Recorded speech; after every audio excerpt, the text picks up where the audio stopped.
What's up, Ralphie? How's it going? What's up, Ryan? I'm doing well. How are you? Good, good. I just got you in here because I wanted to ask you a few questions. So, Go ahead. Any questions? I want to know why we're investing in Northlake. Well, I'm really familiar with the area, and when you're investing in real estate, it's really important to understand the neighborhood, what's on the market, what's been on the market, how long stuff has been on the market for, what kind of condition. I was actually helping another buyer here in the area. I got to see a lot of homes, and since the majority of the inventory here is Cape Cods, I got to see a lot of Cape Cods. And this one particularly, I saw come off the market and get reactivated, and I thought it was a good deal. But I also grew up here, so I'm very familiar with the street. I'm familiar with the school system. I'm very familiar with the area, obviously. I only grew up in a home, another Cape Cod, just like this one, like 2.5 blocks away from here. So, What are some key points, like key factors that led to the decision? Because, I mean, this is a pretty big investment. So, what are some of those points that led you to that decision? the ability to add value to the home is most important. So the home closed for $169,900, $170,000, and there was other inventory that sold in very short amount of days that was in much better condition. Obviously, this one got bumped in and out because of its condition. I think there's a lot of demand for this specific product in this area, and just based on previous sales, which may not determine future sales, right? There's a difference there. There is some sort of speculation when you're investing, but just based on history, what you purchased this home for, what I think it's going to take to fix this property up, I think there's a spread there. The biggest advantage that any individual has is that it's impossible to know every location and have an understanding of every single location at one time. Close to impossible. You can look at some stats and stuff like that, but somebody that's working a certain area a lot has some insider information.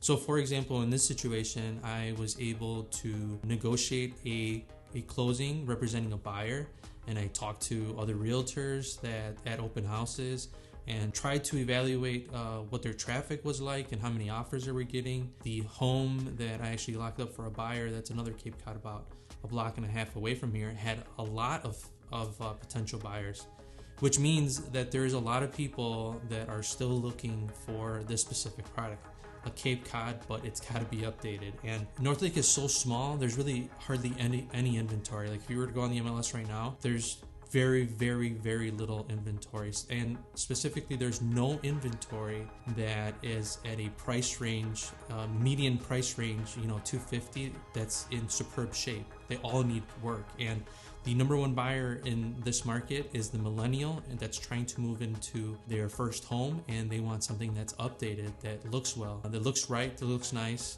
that's lit well, that has nice cabinets, and kind of gives you a feeling of home, something that's newer, that's been updated, that you're willing to live in, while you grow your family. Why wouldn't we want to flip something in something bigger? Value is relevant, right? Like it depends on who you are and what specific skills you have. So for me, I walked into this home and I thought it was a good value.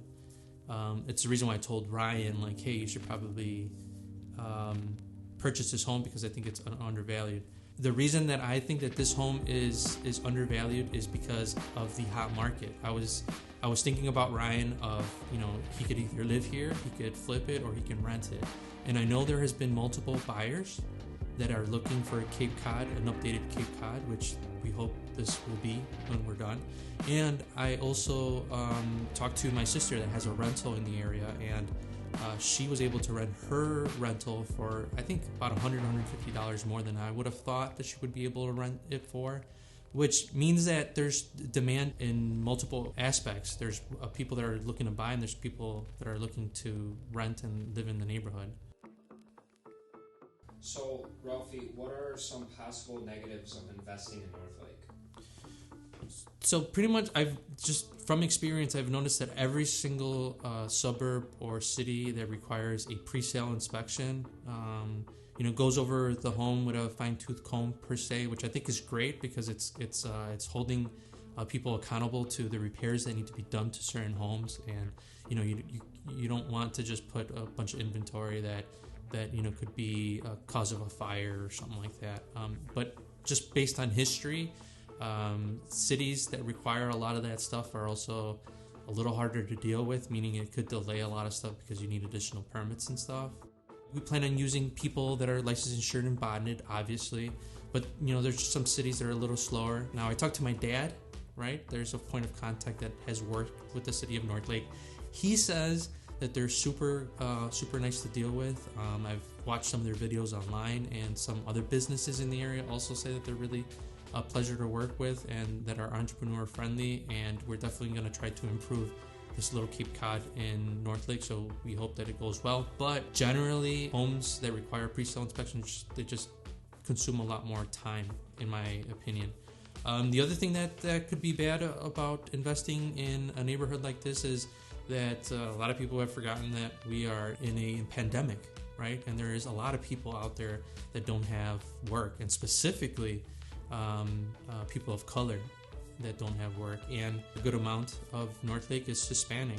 Now, we hope that if Congress can help everybody out and we can push through this, but if we were to go through a recession, the middle class and neighborhoods of color could be affected the most, which if it does, that means that demand would drop, and if demand drops, then home price will drop. So the trend that we were seeing in summer 2020 in Northlake could be dramatically different summer 2021. So that's a possibility there.